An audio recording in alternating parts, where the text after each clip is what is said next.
Welcome back to glorious simplification. कुछ दिनों का विराम लेने के बाद और नई जो किताबें लगी उनके सिलेबस को बहुत ध्यान से समझने के बाद आज पुनः मैं आपके लिए वीडियो लेके आया हूँ।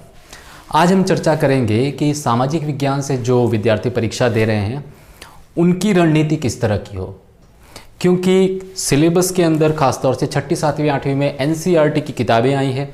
2018 में वो किताबें नहीं थी, तो जाहिर है कि बदलाव तो है।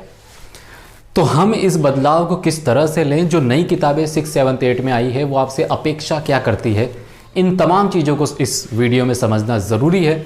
और मुझे पूरी उम्मीद है कि ये वीडियो आपकी रणनीति को एक परफेक्ट डायरेक्शन देगा। सबसे पहले आपको ये सोचना है कि सामाजिक विज्ञान के बारे में आपका टारगेट क्या है।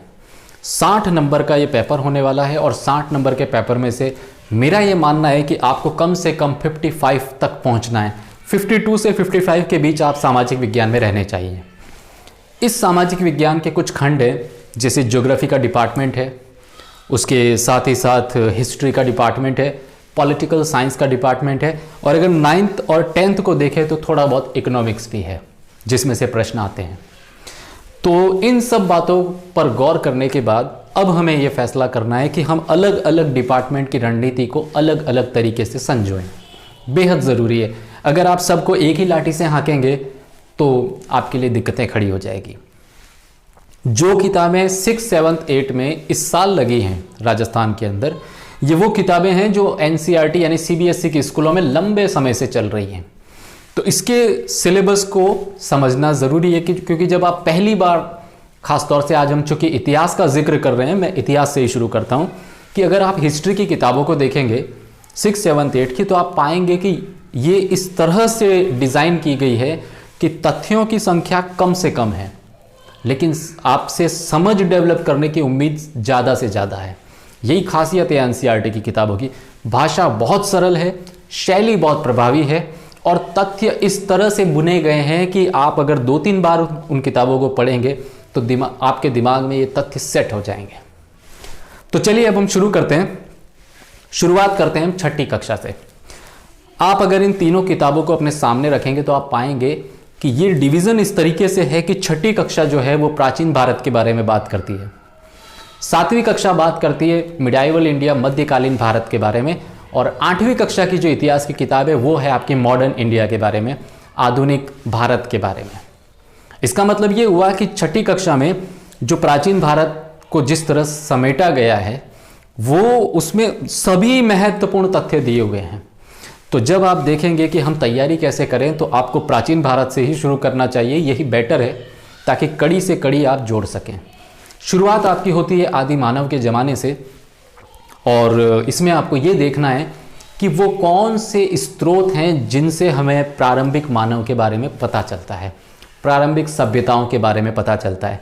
चूँकि लिखित लिटरेचर तो उस दौर में था नहीं, तो हमें इसकी जानकारी मिलती है पुरातात्विक स्रोतों से। अब इस पुरातात्विक स्रोत में आप महल देख सकते हैं, इमारतें देख सकते हैं, सिक्के उस समय के देख सकते हैं, उस समय के औजार हथियार जो मिले उन्हें देख सकते हैं। तो ये तमाम चीज़ें स्रोत हैं हमारी प्राचीन भारत की जानकारी का। साथ ही साथ मैं आपको ये भी कहना चाहूँगा कि इस प्राचीन भारत की जानकारी हमें मध्यकालीन स्रोतों से भी मिलती है। फॉर एग्जाम्पल, अगर मध्यकाल में कोई इतिहासकार हुआ है तो उसने प्राचीन भारत के बारे में जो तथ्यों का वर्णन किया है वो किसी न किसी चीज़ को आधार बनाकर किया है। तो हमें इन चीज़ों को जानना होगा। फिर आप थोड़ा आगे बढ़ेंगे और आपसे अपेक्षा की जाएगी कि आप सिंधु घाटी सभ्यता के बारे में जानकारी रखें। यहाँ आपको ये ध्यान रखना है कि एनसीईआरटी की जो किताबें अब लगी है इसमें राजस्थान के स्थानों की जानकारी बहुत कम है, लेकिन इसकी पूर्ति हो जाएगी क्योंकि 8वीं कक्षा से राजस्थान अध्ययन नाम की एक नई किताब है जो 8, 9, 10, 11, 12 में है। तो उससे हम राजस्थान अध्ययन से हम राजस्थान के ऐतिहासिक स्थलों को कवर करेंगे। लेकिन यहाँ जो 6ठी कक्षा की जो हम बात कर रहे हैं इसमें आपको देखना है कि सिंधु सभ्यता के वो तमाम स्थल जो पाए गए हैं, चाहे वो अफगानिस्तान के स्थल हों, चाहे वो भारत के स्थल हो, चाहे वो अब ऐसे स्थल हों जो बहुत दूर दूर तक फैले हुए हैं। पाकिस्तान में भी बहुत सारे स्थल है, चाहे हड़प्पा हो, मोहनजोदड़ो, उनके बारे में आपको जानकारी रखनी है। छठी कक्षा में जो सिंधु घाटी सभ्यता का जो टॉपिक है वो आपसे ये अपेक्षा करता है कि आप ये समझें कि उस काल में मानव की विकास यात्रा कैसे आगे बढ़ी, यानी क्रमिक विकास के वो स्तर कौन कौन से हैं, इसकी आपको जानकारी रखनी है। सिंधु सभ्यता के दौरान जो जिस तरह की उनकी राजनीति रही है, जो उनका खास तौर से आर्थिक जीवन बहुत महत्वपूर्ण मुद्दा है सिंधु सभ्यता का। हर सभ्यता की कुछ विशेषता है। सिंधु सभ्यता की जो मुख्य विशेषता है वो है उन लोगों का आर्थिक जीवन और उन लोगों का सामाजिक जीवन। इसमें राजनीतिक पक्ष इतना स्पष्ट नहीं है। तो अब वो आर्थिक जीवन किस तरह से चला, क्योंकि शहरी सभ्यता के साक्ष्य मिलते हैं कि बहुत बड़ी बड़ी इमारतें होती थी, बाजार हुआ करते थे और इंटरनेशनल ट्रेड उस दौर में चलन में था। तो आपको मुख्य रूप से सिंधु सभ्यता के अंदर 4 चीज़ों पर फोकस करना है। पहला वो स्रोत जिनसे सिंधु सभ्यता की जानकारी आपको प्राप्त होती है। दूसरा प्रमुख स्थल और वो किन नदियों के किनारे हैं ये आपको जानकारी होनी चाहिए। साथ ही साथ तीसरी बात आपको ये पता होनी चाहिए कि उनके उत्खननकर्ता कौन हैं। और चौथी बात इसमें आपको ये पता लगाना है कि क्या वर्तमान में कोई नई खोजबीन हुई है जो समसामयिक अध्ययन का पार्ट हो। नहीं हुई है गुड, हुई है तो उसकी भी आप जानकारी रखें। और सबसे महत्वपूर्ण आपके लिए ये जानना है कि जीवन कैसे चलता था। तो ये वो चीज़ें हैं जो आपको पता होनी चाहिए। फॉर एग्जाम्पल अगर आप सामाजिक जीवन देखेंगे तो आपको जॉइंट फैमिली के साक्ष्य मिलेंगे और नदियों के किनारे बने हुए नगर मिलेंगे। अक्सर नगर 2 भागों में बटे होते हैं, लेकिन कुछ अपवाद भी हैं। गुजरात में बहुत सारे स्थल हैं जो ऐसे सिंधु सभ्यता से जुड़े हुए हैं। वो तमाम जानकारियाँ आपको हासिल करनी है। फिर जब आप थोड़ा आगे बढ़ेंगे तो आप देखेंगे सिंधु सभ्यता का पतन हो जाता है। इन पतन के बारे में हाइपोथेसिस है, हमारे पास कोई फैक्ट नहीं है। तो 4-5 हाइपोथेसिस है। आपको उन 4-5 को हाइपोथेसिस देने वाले व्यक्तियों के नाम ध्यान होने चाहिए। कुछ का ये मानना है कि नदियों में बाढ़ आने से ये सभ्यता नष्ट हुई। कुछ कहते हैं कि जो आर्य लोग थे उन्होंने हमला किया और उसके बाद ये सिंधु सभ्यता का अंत हुआ। ऐसी 3-4 हाइपोथेसिस और हैं, वो पता होना चाहिए। सिंधु सभ्यता और वैदिक काल के बीच का जो समय है इसको हम कहते हैं ट्रांजिशन। एक तरीके से वो काल, मैं हिंदी में ही बोलना पसंद करूंगा क्योंकि काफ़ी लोग मुझे सुन रहे होंगे, वो समय जब बदलाव हो रहे होते हैं। यानी सिंधु सभ्यता के समय के जो तौर तरीके थे वो पूरी तरह खत्म नहीं हुए, लेकिन साथ ही साथ नई चीज़ें भी समाज में जुड़ी। तो एक तरीके से ट्रांजिशन एरा है वो, ये आपको पता होना चाहिए। फिर आप आएंगे वैदिक काल में। वैदिक काल में हमारे पास बहुत सारे लिखित स्रोत आ जाते हैं, चाहे वो ऋग्वेद हों, हमारे 4 वेद हों, वेदों के साथ जुड़ी हुई स्मृतियां हैं। कौन सा वेद जीवन के किस पक्ष पर बात कर रहा है, मूल रूप से आपको ये पता होना चाहिए। उसके बाद उन लेखकों के नाम पता होने चाहिए जिन्होंने स्मृतियों की रचना की है। वैदिक साहित्य पर आपकी अच्छी कमांड होनी चाहिए। मेरा ये मानना है कि इस पे 2 या 3 प्रश्न 100% बनते हैं। तो ये थोड़ा सा आप ध्यान रखें जब आप वैदिक काल को पढ़ें। वैदिक काल के अंदर राजनीतिक जीवन और इतना ज़्यादा महत्वपूर्ण नहीं रहा, लेकिन जो आर्थिक बदलाव हुए हैं, जीवन जीने के तरीकों में जो बदलाव हुए हैं वो बहुत महत्वपूर्ण है। साहित्यिक क्षेत्र में बदलाव हुए हैं, बहुत महत्वपूर्ण है।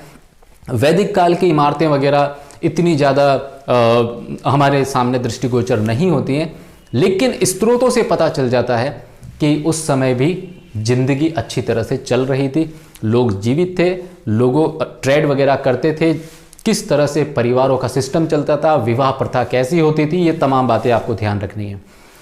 सिंधु सभ्यता में आर्थिक एस्पेक्ट पर ज़्यादा जोर आपको देना होगा, तो वैदिक सभ्यता में आपको जोर देना पड़ेगा सामाजिक जीवन पर, क्योंकि ये जो उस दौर का सामाजिक जीवन है ये ऐतिहासिक ग्रंथों से पुष्ट होता है, बताया गया है, पता चलता है जब आप ऐतिहासिक ग्रंथों को पढ़ेंगे कि जीवन किस तरह गुजारा जा रहा था। इसके बाद आपके उत्तर वैदिक काल आ जाएगा और उत्तर वैदिक काल में वैदिक काल और उत्तर वैदिक काल के बीच मुख्य अंतर क्या रहे हैं, इस पर आप अध्ययन में फोकस कीजिएगा, ये बहुत ज़रूरी है।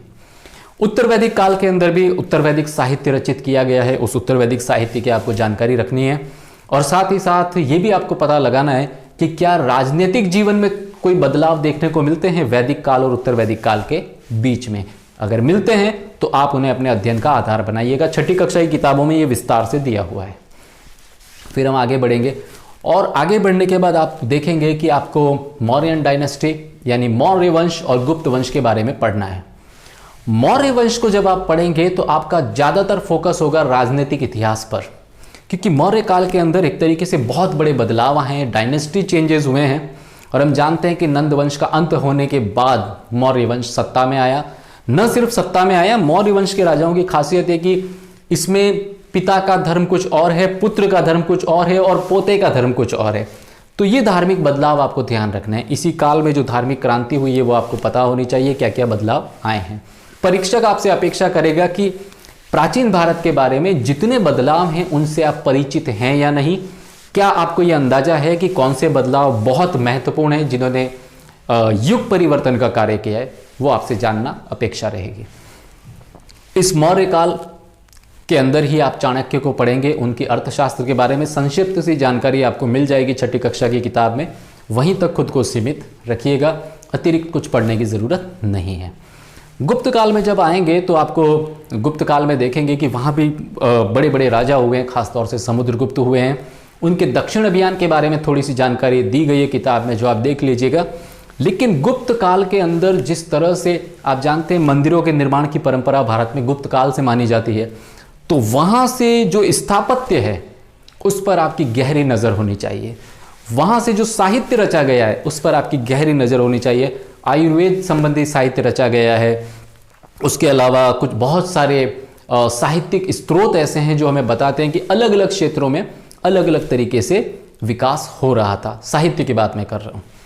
यही वो दौर है जब जैनिज़्म और बुद्धिज़्म के बारे में आपको बहुत संक्षिप्त से जानकारी रखनी है कि ये किस तरह से अस्तित्व में आए, इनके प्रवर्तक कौन थे और आगे चलकर इनमें क्या क्या बदलाव हुए। फिर आप थोड़ा और आगे बढ़ जाएंगे और गुप्त काल के बाद का जो समय है, गुप्तोत्तर काल, उस समय भी सांस्कृतिक विकास हुए हैं और स्थापत्य कला संबंधी कुछ इमारतें हैं, कुछ लेखकों की रचनाएं हैं, इनके बारे में आपको जानकारी रखनी है। और फिर हर्षवर्धन का काल आ जाएगा। हर्षवर्धन के काल को आप अच्छी तरह जानते हैं कि उसे अंतिम महान शासक माना जाता है। और उसके बाद धीरे धीरे धीरे धीरे विदेशी आक्रमण जब भारत में हुए, चाहे वो शकों के हो, कुषाणों के हो, हूणों के हो, तो ये वापस से एक ट्रांजिशन एरा चलता है। फिर आप आ जाएंगे मध्यकालीन भारत में।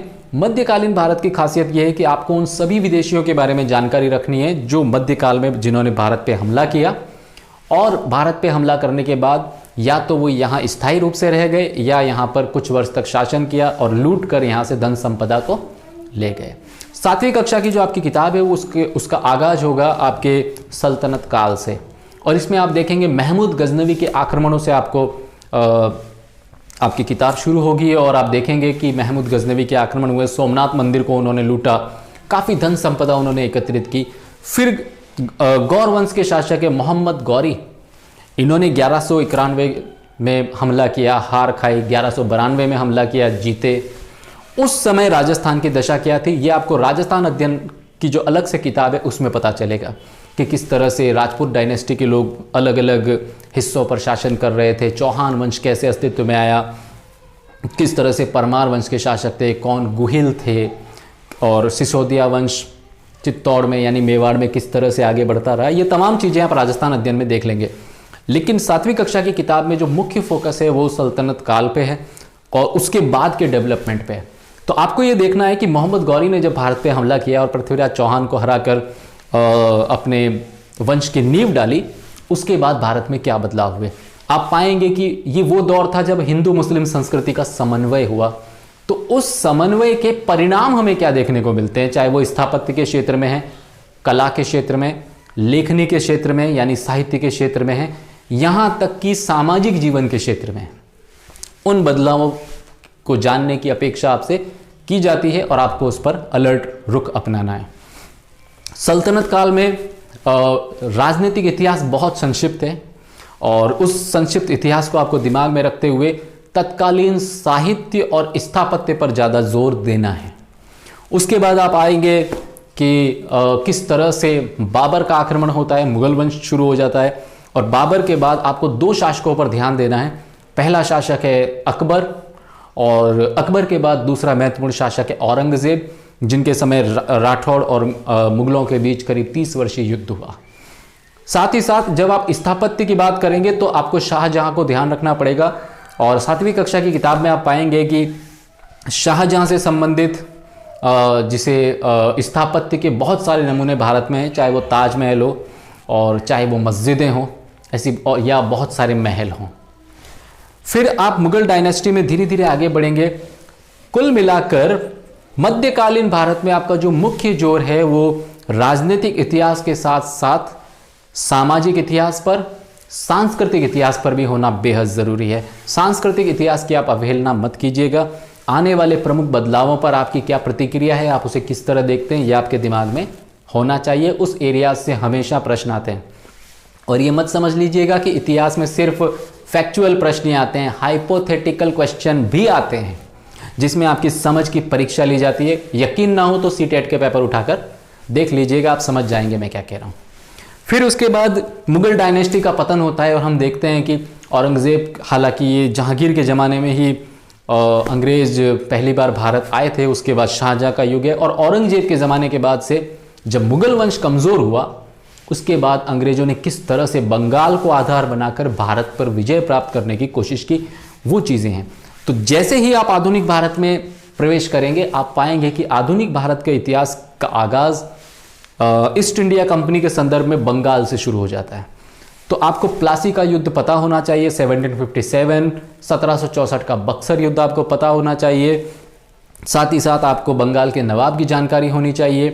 कारण आपको पता होना चाहिए कि प्लासी का युद्ध क्यों हुआ, क्योंकि वो बहुत महत्वपूर्ण युद्ध था। फिर आपको ये देखना है कि प्लासी और बक्सर युद्ध के बाद मुगल बादशाह का क्या हुआ, वो कमज़ोर हुआ, उसके बाद उसने क्या किया और किस तरह से कंपनी ने बंगाल, बिहार और उड़ीसा को हस्तगत किया, ये आपको पता होना चाहिए। यानी यहाँ आपको उन प्रमुख अंग्रेजों के बारे में जानकारी रखनी होगी जिनका भारत के इतिहास में थोड़ा बहुत दखल रहा है। फिर धीरे धीरे आप आगे जाएंगे और आपको गवर्नर जनरल पढ़ने को मिलेंगे इसी 8वीं कक्षा की किताब में, आधुनिक भारत में। उसमें कुछ बहुत महत्वपूर्ण है, चाहे वो डलहौजी हो, चाहे वो कैनिंग हो और चाहे उनसे पहले आने वाले गवर्नर जनरल हो, जिसमें से कुछ ने पुलिस सुधार किए, कुछ ने कलेक्टर का पद सृजित किया, चाहे वो कार्नवालिस हो। तो इनकी जानकारी आपसे रखने की अपेक्षा की जाती है। तो आधुनिक भारत में जब आप आएंगे तब जाकर आपको तीनों चीज़ों पर समान ध्यान देना है, चाहे वो तत्कालीन राजनीतिक इतिहास हो, चाहे वो तत्कालीन साहित्य हो, चाहे वो तत्कालीन सांस्कृतिक इतिहास हो। यहाँ सांस्कृतिक इतिहास से मेरा मतलब है कि स्थापत्य और कला में जो बदलाव आए हैं वो आपको पता होने चाहिए। अंतर कहाँ आए हैं, उन अंतरों पर आपका फोकस होना चाहिए। साथ ही साथ आपको ये भी पता होना चाहिए कि समानताएं कहाँ कहाँ हैं। तो आप इतिहास को तुलनात्मक नज़रिए से पढ़ेंगे। प्राचीन भारत की तुलना आप मध्यकाल से करेंगे। मध्यकाल के भारत को जब आप आधुनिक काल में प्रवेश करेंगे तो आपको तुलना करते हुए आगे बढ़ना है कि ये नए बदलाव हैं। फिर आपको आगे बढ़ेंगे तो आप पाएंगे कि रेलवे का भारत में विकास हुआ, ये क्यों और कैसे हुआ, 8वीं कक्षा की किताब आपको बताएगी। साथ ही साथ आपको ये भी पता चलेगा कि इस दौर में बहुत सारे आंतरिक विद्रोह हुए, छोटे मोटे विद्रोह। 1857 का रिवोल्ट सबसे बड़ा रिवोल्ट था, जिसे सावरकर ने फर्स्ट वॉर ऑफ इंडिपेंडेंस कहा है अपनी किताब के अंदर, स्वतंत्रता का पहला युद्ध। उसके कारण और परिणाम को जानने के साथ ही साथ आपको ये पता होना चाहिए कि 1857 के बाद भारत में क्या बदलाव हुए, चाहे वो प्रशासनिक क्षेत्र हो और चाहे वो अंग्रेज और राजपूतों के संबंध रहे हों, अंग्रेज और रियासतों के संबंध रहे हों। ब्रिटिश सरकार की नीति में कैसा बदलाव आया, कंपनी का शासन कैसे अंत हुआ और वो प्रमुख एक्ट कौन कौन से हैं जो अंग्रेजों ने पास किए और जिनका भारत के अंदर बड़ा दखल है। फिर वहां से आप 1857 से अपनी यात्रा को आगे बढ़ाएंगे और बढ़ते बढ़ते आप लॉर्ड कर्जन तक आएंगे। हालांकि 1885 में कांग्रेस की स्थापना हो चुकी है, लेकिन आपको 1905 तक आना पड़ेगा और 20वीं शताब्दी का जो आगाज है ये भारत में बड़ा उथल पुथल का रहा है। तो वहाँ से आपको ये देखना है कि अब अंग्रेजों ने कैसे बदलाव किए, किस तरह से कुछ भारतीयों ने अंग्रेजी शिक्षा प्राप्त की, सिविल सेवा में वो नियुक्त हुए, साहित्य उन्होंने लिखा है और इसके अलावा अंग्रेजी प्रशासन के अंदर उनका दखल रहा है। राष्ट्रीयता किस तरीके से भारत में डेवलप होनी शुरू हुई, ये आपसे जानने की अपेक्षा आपका परीक्षक अवश्य करेगा। फिर वहाँ से जब आप आगे बढ़ेंगे तो फिर गांधीवादी युग शुरू हो जाएगा और गांधीवादी युग के बारे में आपको सटीक जानकारी होनी चाहिए। ये गांधीवादी युग भारत के दृष्टिकोण से, राजस्थान के दृष्टिकोण से नहीं। कहने का मतलब यह है कि आपको छोटी से छोटी उस बात का पता होना चाहिए जिसका संबंध महात्मा गांधी से है और जो 8वीं कक्षा की किताबों में दी गई है। आप ये ना सोचें कि मैं राजस्थान का हूँ और मुझे राजस्थान को सेंट्रलाइज करके पढ़ना पड़ेगा, उसके लिए अलग से एक किताब ऑलरेडी चलाई गई है, राजस्थान अध्ययन, जिसमें आप देख लेंगे। लेकिन यहाँ इस किताब में आपका नज़रिया बड़ा विस्तृत होना चाहिए, खुद को संकुचित नज़रिए में मत बांधिएगा। गांधीवादी युग की विशेषता यह है कि आपको महात्मा गांधी के जन्म से लेकर साउथ अफ्रीका जाने तक और साउथ अफ्रीका से वापस लौटने तक की घटनाएं बड़ी संक्षेप में पढ़नी है। लेकिन उसके बाद जब 1915 में महात्मा गांधी भारत आए, उसके बाद किस तरह की घटनाएं हुई, उनके आने से पहले जो 1909 का एक्ट आया था उसने भारत में क्या बदलाव लाए, ये आपको पता होना चाहिए।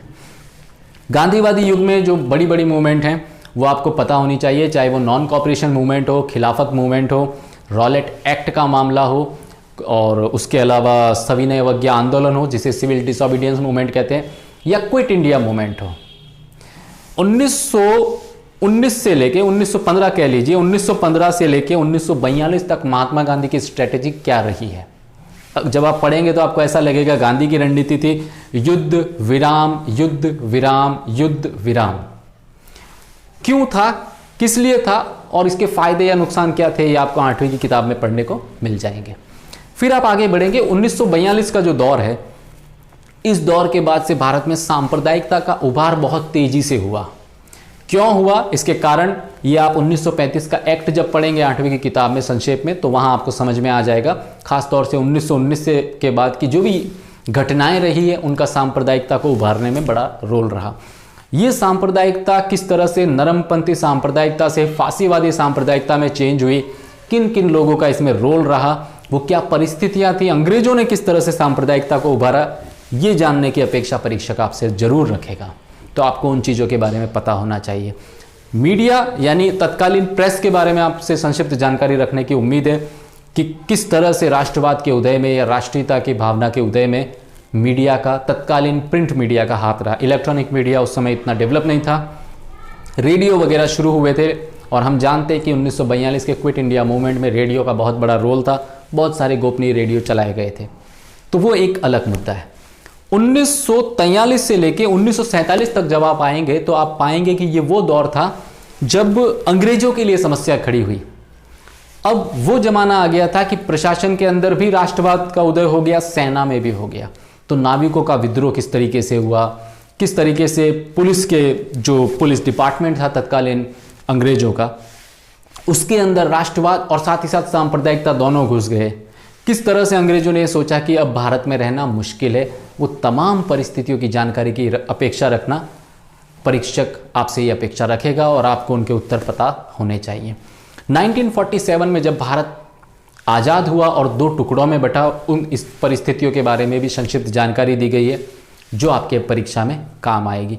और जब आप अंत में देखेंगे तो आपको पता चलेगा कि 1952 में पहली बार जब इलेक्शन हुआ, संविधान का निर्माण हुआ 1950 तक, तो वो परिस्थितियाँ क्या थी और संक्षिप्त जानकारी उस रखने की आपसे अपेक्षा की जाती है। तो इस वीडियो के माध्यम से मैंने सिर्फ ये प्रयास किया है कि आपको मेजर एरियाज बता सकूं जहां से प्रश्न आते हैं। इस वीडियो को जब आप दूसरी बार देखेंगे तो कोई परीक्षा का पेपर अपने हाथ में रखिएगा, चाहे CTET हो, RTET हो, MPTET हो, UPTET हो, कोई भी हो, और जब आप इतिहास के प्रश्न सॉल्व करेंगे you will definitely get shocked. आपको बड़ा आश्चर्य होगा कि यही वो एरियाज है जहां से प्रश्न आते हैं। कमेंट सेक्शन खुला रख रहा हूं, आप अपने कमेंट कीजिएगा। कोई डाउट है आप मुझे व्हाट्सएप कर सकते हैं। मेरा व्हाट्सएप नंबर पहले ही मैं दे चुका हूं पुराने वीडियो में, यहां रिपीट नहीं करना चाहता। मेरी शुभकामनाएं आपके साथ। जय हिंद, जय भारत।